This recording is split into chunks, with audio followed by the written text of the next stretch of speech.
ሰላም ጤና ይስጥልኝ የተወደዳችሁና የተከበራችሁ በመላው ዓለም የምትገኙ የሚዲያችን ቤተሰቦች እንደምንቆያችሁን አሁን ለሰዓቱ መደመጥ ያለባቸውንና ትኩረት የሚሹ በርከት ያሉ መረጃዎችን ይዘን ቀርበናል። እናንተም እስከ ዝግጅታችን ፍጻሜ አብራችሁን እንድትቆዩን እያልን አሁን በቀጥታ ወደ መረጃዎቹ እናልፋለን።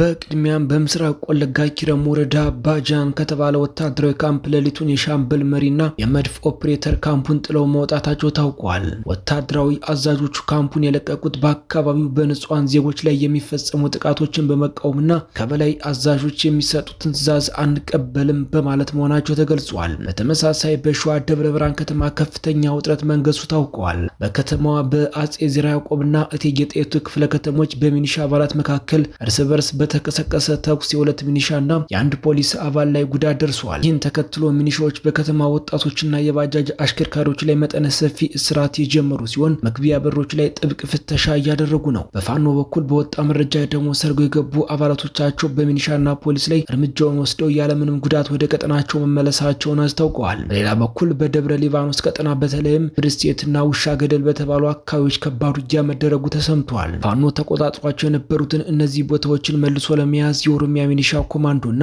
የጋሽና ሲራና እና የመከላከያ ኃይል ወደ ቀጠናው መግባታቸውን ተከትሎ ከፍተኛ ሰብአዊና ቁሳዊ ጉዳት ደርሷል።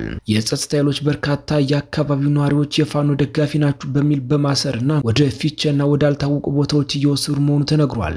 በጉራጌ ዞን አበሽጌ ወረዳን በተመሳሳይ ከፍተኛ ውጥረት ሰፍኗል። ከምዕራብ ሸዋ ዞን ኖኖ ወረዳ የመጡ የኦሮሚያ ልዩ ኃይልና የኦህዴድ ከፍተኛ የጸጥታ ባለስልጣናት በአበሽጌ ወረዳ የሚገኙ የአማራ አርሶ አደሮች ትጥቃቸውን እንዲፈቱ የግዳጅ አዋጅ ጥለዋል። አርሶ አደሮቹ ትጥቃችን ራሳችን የምንጠብቅበት በመሆኑ አንፈታም በማለታቸውን ተከትሎ ውጥረቱ አይሏል የተባለው።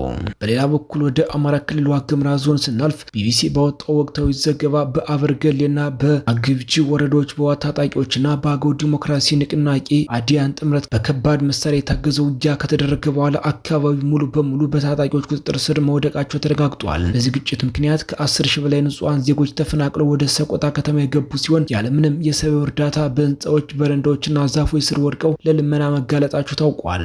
ወቅቱ የሰኔ ወር የእርሻ ዝግጅት በመሆኑ አርሶ አደሩ ከመፈናቀሉ ጋር ተያይዞ በቀጣዩ ዓመት በአካባቢው ከባድ የራብና የሰብአዊ ቀውስ ሊከሰት እንደሚችል ስጋት መኖሩን የቢቢሲ መረጃ ያመላክታል። መረጃዎቻችን ሲቀጥሉ የኦሮሞ ፌዴራሊስት ኮንግረስ ኦፌኮ የሰባተኛውን ብሔራዊ ምርጫ ሂደት አስመልክቶ ጠንከር ያለ መግለጫ አውጥቷል። ኦፌኮ በመግለጫው ምርጫው በመዋቅራዊ ስርቆት ማግለልና ማስገደድ የተሞላበት የስሙላ ድራማ ነው ሲል ኮንኖታል። ፓርቲው አክሎም አገሪቱ በጦርነት ውስጥ ባለችበት ሁኔታ በተለይም በኦሮሚያና በአማራ ክልሎች ባለው ግጭት ምክንያት ምርጫው በከፍተኛ ወታደራዊ ጥበቃ ስር ባሉ ከተሞች ብቻ የተደረገ መሆኑንና በትግራይም ሙሉ በሙሉ ምርጫ ለመደረጉን በመጥቀስ ሂደቱ ተቀባይነት የለውም ብሏል። የአፍሪካ ህብረትና የኢጋድ ታዛቢዎች ሪፖርትን የምርጫ ለቱሪዝም ሲል የጠራው ኦፌኮ አውሮፓ ህብረት የሩቅ እውቅና ምላሽ ሰጥቷል። አገሪቱን ለማዳን ብቸኛው መንገድ መንግስታዊ ወታደራዊ ኃይልን ማገዝን አቁሙ፣ የፖለቲካ እስረኞችን በመፍታት በጦርነት ላይ ያሉ ታጣቂዎችን ያካተተ ሁሉን አቀፍ የፖለቲካ ውይይት ድርድር ማድረግ ብቻ ነው ሲል ጥሪ አቅርበዋል። በሌላ መረጃ በትግራይ ክልል 3ኛ ሳምንቱን የያዘው የወጣቶች ሌሊት ፍልሰትና የግዳጅ ወታደራዊ ምልመላ ተጠናክሮ መቀጠሉ ተሰምቷል። ትናንት ሌሊቱን በመቀሌና በማይጨው ከተሞች በርካታ ወጣቶች ታፍሰው ወደ ፖሊስ ጣቢያዎችና ማቆያ ካምፖች ተወስደዋል። በዲፕሎማሲው ረገድ የቀድሞው የናይጄሪያ ፕሬዝዳንት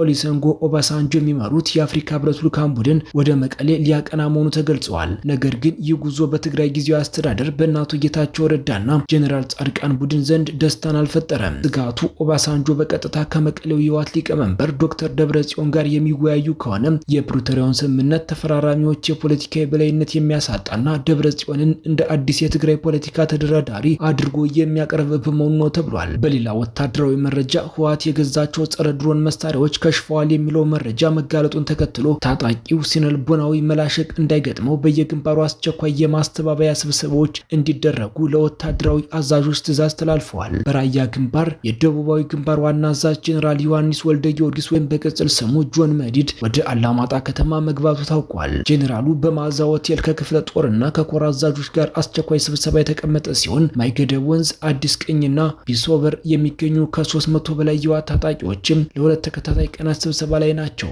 ከዚሁ ጋር ተያይዞ 14 የሞርተር መሳሪያዎች ካላማጣ ግንባር በቃርሶል፣ ጣፊ፣ ራያ ጥሙጋና ዋጃ አካባቢዎች ለሽፋን ሰጭነት ተጠምደዋል ሲሉ ተሰብሳቢዎቹ ተናግረዋል። በኢትዮጵያ ምዕራባዊ ድንበር በአሶሳ ዞንና በሱዳን ብሉ ናይል በሶማሌላንድ ግዛት አቅራቢያ የምትገኘው ስትራቴጂኳ ከተማ ኮርመን ለመያዝ በአየርና በምድር የተደገፈ ከባድ ውጊያ መቀስቀሱ ተሰምቷል። ከተማዋ በአሁኑ ወቅት በሱዳን ፈጥኖ ደራሽ ኃይል RSF ቁጥጥር ስር የምትገኝ ሲሆን የሱዳን መደበኛ ጦር ከተማዋን መልሶ ለመንጠቅ የድሮን ጥቃቶችን ጨምሮ መጠነ ሰፊ የአየርና እግረኛ ዘመቻ ከፍቷል። ትናንት ብቻ ቢያንስ 4 ጊዜ ድሮን ስምሪት የተደረገ ሲሆን ፍንዳታው በአሶሳ አካባቢ ጭምር ተሰምቷል። በዚህ ሳቢያ በአካባቢው ወርቅ በማውጣት ስራ ላይ የነበሩ በርካታ ኢትዮጵያን ቀጠናውን ለቀው እየተሰደዱ ይገኛሉ።